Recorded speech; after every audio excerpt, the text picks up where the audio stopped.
welcome you to our program today. We have a very special guest.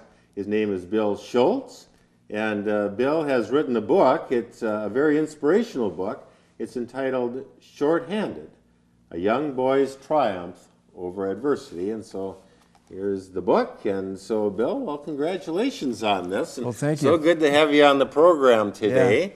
Yeah, and so what inspired you to write the book? Well, it originally started as kind of a legacy to my own family, you know, to leave something behind as kind of a history of my life. Mm-hmm. But people began to encourage me to write something bigger, that I had a story to tell that might inspire other people. And it really is an inspirational story. I've been able to read this book, and I'll tell you what, it goes all the way from the time of his birth, and so in dealing with overcoming a lot of adversity in life. But you are an overcomer and a very inspirational man as a result. And so, yeah, so Short-Handed. Why don't you just share a little bit about, your, well, from the very time of your birth, that you, in some ways, I don't know if sometimes those stories where, well, the odds are against you right from birth, so to speak. Yeah. But those odds have always been ones that you've been able to overcome. Mm-hmm. Yeah, so, just share a little bit about, your birth and, mm-hmm. What your parents had to experience in the waiting moments, shortly after, so. Mm-hmm. Yeah, it was a very uneventful day that I was born, and my parents had no inkling of anything necessarily going wrong. But back in the mid-'40s, when women gave birth, they were sedated. And when my mom came out of sedation, there was no baby. And she began to ask, of course, where's my baby? I want to see my baby.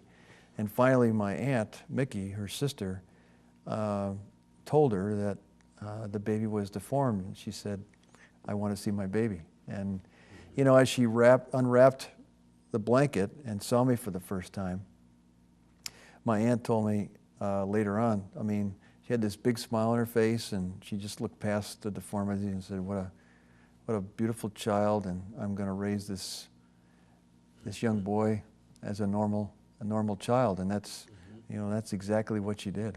Mm-hmm. My father too, of course. Mm-hmm. Yeah, it just sounds like your family just surrounded you and loved you, and you've always been treated like, like anybody else. That this is, you're our child, and we're going to raise you, and we're going to give you all the opportunities that we can. And so, but from there, though, that, it didn't take too long, and then, soon you had to start looking at going to, hospitals for certain treatments and prosthetics and things like that. So why don't you share a little bit about that? Yeah. Well, first of all, I was born with one leg where the femur did not develop. So my right leg was literally flapping in the air. There was no muscle there or anything, and it was very short. And then my left arm is about half the length of a normal arm, plus my hand only has 3 fingers. So it was what they call a bilateral deformity, which is kind of rare. So, but the first things first, they had to first amputate the rest of my right leg so that I could be fitted for an artificial leg eventually. Mm-hmm. So the first time I was in the hospital at 1.5 years, they had to amputate, heal that stump area, and then fit me for literally a peg leg. It was a rod with a rocker at the bottom, and I fit into a little bucket with a belt around my waist, and I wore that for 5.5 years, but at the age of 7, the doctor said, it's time now to get Bill fitted for a full artificial leg. And that's where I had to go back again to the hospital. And back then, in the mid-'40s, or this was in the early 50s, the technology for artificial limbs for children was rather archaic, and they were experimenting. And I was in that hospital a second time for 6 months, which is probably one of the darkest periods of my life. Pretty tough for a young boy to be separated Yeah. from your family. Yeah, Because it wasn't just like it was around the corner from where your parents were living. Yeah, they were an hour and a half away, and it was in the wintertime partly, but they only could come about every couple of weekends for 2 hours. So I was in a ward with 16 other boys, young boys, either having had a polio condition or a loss of limb, and so there was literally a lot of those kids stayed there for, as I learned later, 2, 3, 4 years, because there was also a school there, and so it was kind of their home away from. It was kind of their home. Yeah. And some of the kids were even abandoned back then. Yeah. Well, that's pretty tough to hear about and tough to see. Yeah. Yeah, and so during that era, you're talking about like World War II, soldiers coming back, wounded, injured in the war. Yeah. And then also the whole polio crisis was kind of reaching a real height. And so do you think that, it's out of adversity that sometimes, that the development, that there's kind of maybe where things are kind of developing at a faster rate then to try to meet the demands of the people as far as, things like prosthetics or not? No, it definitely accelerated because now you had these war vets coming back and they needed legs, and it helped as a result developing legs for children. Yeah. And there was in the early 50s, it wasn't in my situation, but in the early 50s there were more deformities of children because women were treated with thalidomide, which was for nausea. And they soon found out that thalidomide was causing birth deformities. My mom did not have that at all, but that also raised the need. And so, yeah, between the war, polio, the war, and the thalidomide issue, it raised the need for prostheses for children, arms and legs. Yeah. Well, this is really, your life is really quite a testimony of somebody who, certainly has excelled in life and has done very well. And, and in his book, some of his friends talk about how they never saw him as having any physical limitations because he, excelled and just kept up with everything, and, not, academically, but also, doing a lot of the physical things, being active and participating in sports and things like that. And so as far as that goes, like we talked about right from the get-go, your mother's going to say, this child's going to have a normal life. But what were some of those encouraging factors to say, Bill, you're going to ride a bike, and you're going to learn how to swim, and you're going to go off of a diving board and things like that? Yeah.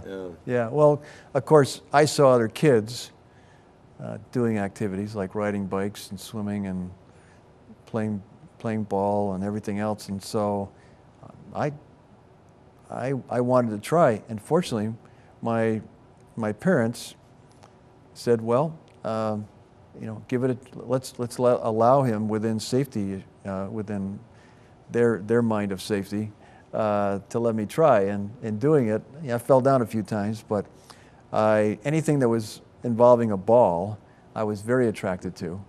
My aunt, who was an athlete, was a great swimmer, very good golfer, and so she encouraged my mom to let her teach me how to swim, which scared the death out of me.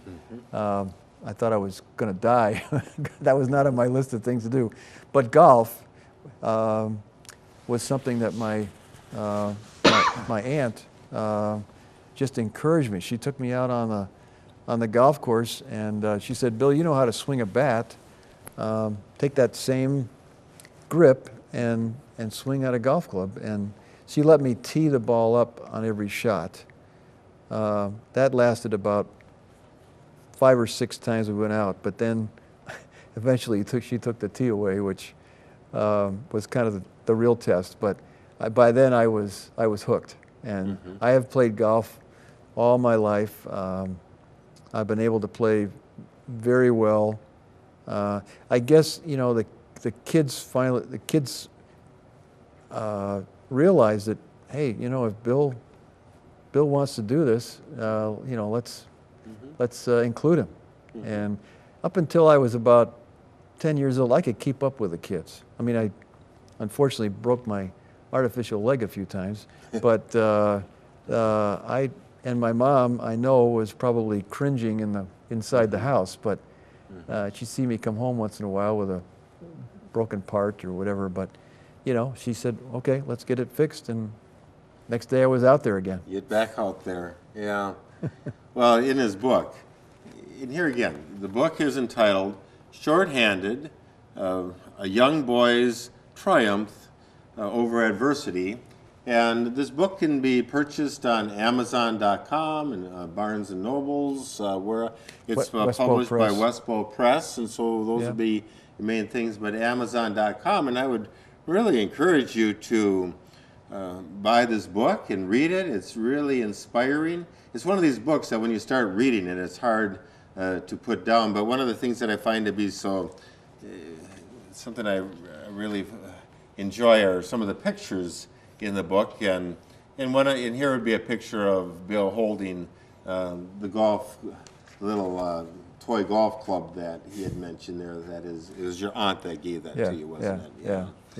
Yeah, no, just a real delightful read, and just I just feel so inspired and empowered just by reading the book. And you pretty much grew, well, Bill is from Madison, Wisconsin, but you grew up in upstate New York, didn't you? Yes, I did. Yeah, yeah. My dad worked for the New York Telephone Company, and he was he was the provider back then. You know, the father was the provider, the mom was the nurturer, and but my dad was always encouraging when he'd come home from work and say, "Well, what did you do today?"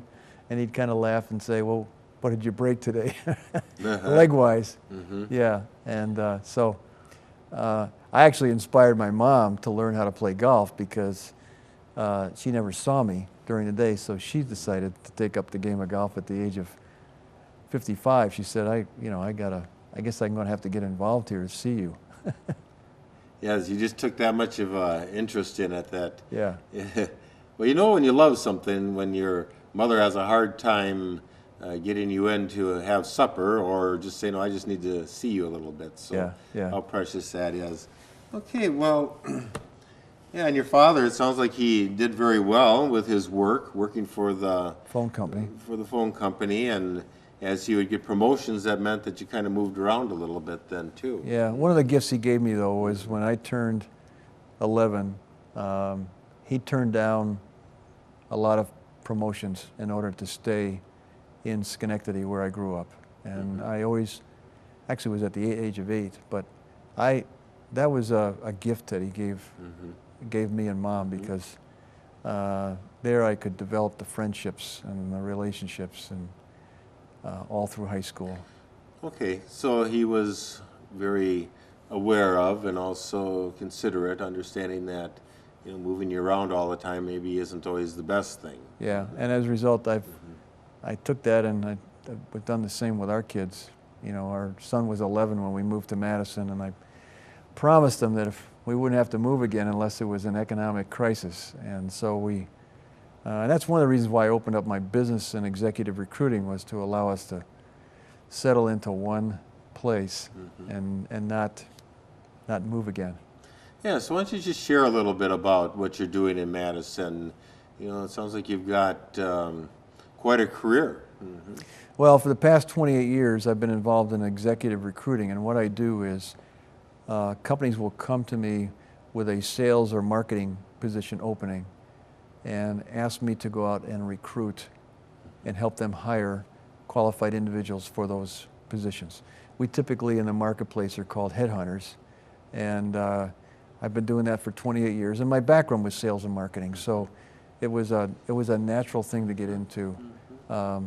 Scary at the time when you open up your own business with no business, but God has provided, and it's allowed me also to have a lot more family time, not have to travel, and so that's been a gift. Yeah. Well, one of the things that I think about, Bill, is as I was reading your story, a verse that kept going through my head over and over from Philippians chapter 4, verse 13, where the Apostle Paul writes, I can do all things through Christ who strengthens me. And I just keep thinking over and over about how your life has been a real testimony to that, that you can do all things. I can't imagine anything that you couldn't do, but anyway, share a little bit about your Christian life, Yeah. Yeah, I grew up in the Dutch Reformed Church in upstate New York. My dad actually was an elder and church chairman of a church, and that was kind of a model for me. The Dutch Reformed Church really taught me the do's and don'ts, 10 Commandments, gave me a wonderful foundation. I really didn't learn the gift of salvation and eternal life until later on when I met my wife through our work at General Electric. She had gone through a born-again experience in California, and she really made me understand that there's more to this than just trusting God, and that God died for our sins, and the grace that He shows us is just an incredible free gift. We don't have to do anything for it. And He's given us the gift of eternal life. And I didn't really get that until I met Kathy. And that's another thing, I tell people that when I look back, and when I wrote this book, I was able to go back and really see all the people that were in my life and see God's handprint in wherever we've gone and the people that have crossed my paths. And Kathy, my wife, certainly was a real gift from God, not just because of that, but for many things. But the understanding the relationship with Christ and how important that is and what a gift it is. Yeah, developing that relationship with God and understanding that salvation is a free gift of God, and you've been able to, you yourself, be very strong in your church, and you've also been involved in your church in a lot of different ways, haven't you, in your local church there in Madison? Yeah, my dad, he passed away when we moved out to Madison, but he would probably he would laugh and see me. I was an elder and then church chairman like he was, but that was a great growing experience also. I wasn't going to do that until people encouraged me. He said, Bill, you are a leader. This church at the time was in a growth mode, needed leadership, and I don't think I would have done it without, again, the key word encouragement keeps popping up, from others. Yeah, the word encouragement, it's the big difference, isn't it? How a person's encouraged or whether or not they get encouraged. Yeah, encouragement is so important, and we hear a lot about that in the Bible, about how Paul always felt, well, these people encouraged me. I think about when a team wins the World Series, for instance, and the players will thank all of these people that have encouraged them along the way, and so that's a lot of your story is that you had a lot of people that encouraged you along the way to get you to where you're at today. Yeah, I think along with it came acceptance, which to me is really key. I mean, my parents accepted me right away, my classmates, my friends, even I tell my wife, here you are, beautiful lady, marrying a guy with some limitations. She didn't even think about that. She looked way past that. So, and acceptance from Christ the way you are. I mean, physically I have limitations. We all have limitations. We're all sinners. And so being accepted still rings in my ears, whenever I think about my life.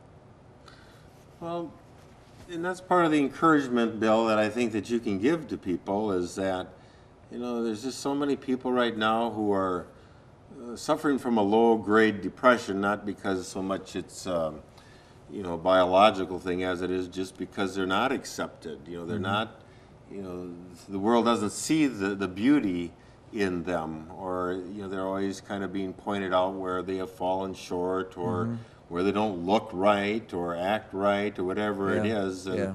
And so, but the acceptance, that's a big word, being accepted by God, being accepted by your parents, being accepted by your friends. Yeah. There was definitely rejection along the way, but it just kind of, because I was built up so well, and my attitude was so positive from being built up, that when there's been rejection by other people, or things have not gone our way, I guess the word resilience pops up, but it's also, there's a strong foundation there. So it just builds, and so then when you got this big amount of encouragement and confidence, and so that when you do have somebody comes up and tries to put you down, which probably would happen whether you had any of these physical limitations to begin with or not, that you have a way of being able to deflect that in your life then. One of my goals right now is to speak to kids in schools about acceptance of others who are different. I think the kids have kind of tuned out the anti-bullying message because it's a negative, don't do this, don't do. And what I'm trying to show them is, from my story, is by encouraging your classmates, you will become encouraged yourself. That it just is an attitude that will help you yourself personally, but will also help that individual who is different. And you're going to see a change in them, and you're going to be one around those people if you accept them. The kids today are so sensitive about how they look and whether they're liked, and now with social media being there. But I really want to talk to more kids in school about my experience and how it affected my classmates. Like they said at my 50th reunion, Bill, you encouraged us, by the way you handled things and so forth. So, we're the recipients. So. Isn't that something? Yeah, how you strengthen so many people and have helped them in their perspective in life, and and also just kind of their self-awareness as well. And so that's one of the things that Bill does, is that not only is he an author, but he's also a speaker, and so Bill is willing to come and speak at different for different occasions and places, and so here again we got his information up on the screen. If you would like to have Bill come and speak, here again you'd have a very good speaker, very inspirational. And here again, I think for parents, parenting is difficult these days, and in whatever your child is, just growing up and dealing with all these issues of self-awareness and being accepted, or the sense of being rejected. But here again, Bill is one who can bring a lot of encouragement to you as parents, as he also then speaks to your children. And so, I don't know, just share a little bit about your speaking. I know you go around. Are there, what would be some examples of occasions or places? Like you say, you like to go to the schools to speak. Yeah, and that's been a little difficult in the fact that schools today are very sensitive to outside speakers and what they're going to say, particularly if, are you going to bring up faith and that sort of thing. But I am speaking to many faith-based organizations, but also I did talk to like the Fellowship of Christian Athletes, which is a high school level organization for athletic teams, for Athletes in Action, which is part of Campus Crusade or Crew, which is at the college level. I've spoken to the athletes at the University of Wisconsin. And I have spoken now to a couple of schools, which inspired me more than I just felt so good about giving them my life story. And so we're also looking at trying to get involved in parent conferences, because the other aspect of that I'd like to do is to encourage parents of kids with disabilities, because it is, I know my folks went through a lot that I never even saw or heard about. The emotional side, the stressful side. And I know I volunteer every week at the American Family Children's Hospital in Madison, and I speak to parents and kids during my volunteer shift, and I find that the parents are under much more stress than the kids.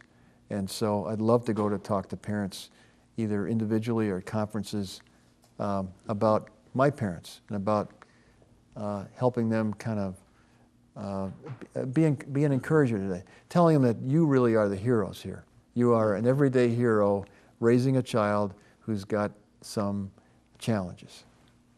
Yeah, so that's why somebody like Bill is so valuable, because I think of parents, just trying to find out, is there anybody out there? Is there any help? What advice can we have, especially if we got a special needs child?